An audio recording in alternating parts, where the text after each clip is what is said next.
Well, interstitial lung disease is an uncommon disease. It's actually rare. It may progress or develop into pulmonary fibrosis, no, or yung scarring of the lungs, no. Yung scarring of the lungs, ang nangyayari dun sa interstitium, yun yung area na affected. Yung interstitium is actually the area or the tissue in between the alveoli or the air sacs and the blood vessels. So, ang nangyayari pagka in time, over time, sa mga pasyenteng may interstitial lung disease, nag-stiffen siya, no? Nag-harden yung interstitium, kumakapal siya, nagkakaroon din ng inflammation. So therefore, mahirap pumunta yung oxygen to the blood. So nagkakaroon ng shortness of breath yung mga patients. Yung inaakala mong simpleng ubo, ito na pala ay isa ng senyales ng sakit na interstitial lung disease. Maaaring simpleng sintomas lang, ngunit kung mapabayaan ay maaaring lumala at umabot na sa pagkakaroon ng peklat sa baga, kung saan ito ay nagdudulot na ng hirap sa paghinga. Well, yung mga common symptoms of interstitial lung disease is number 1, yung chronic cough, no?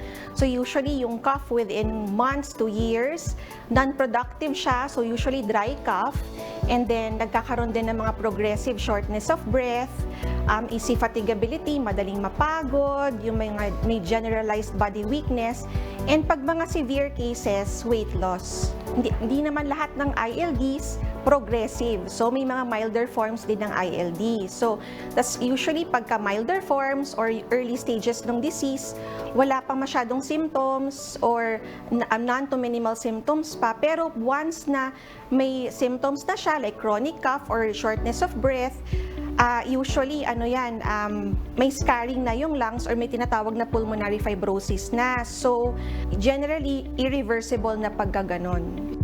Ayon sa espesyalista, hindi dapat binabaliwala ang tumatagal at paulit-ulit na pagkakaroon ng ubo, pati na rin ang madalas at madaling pagkapagod.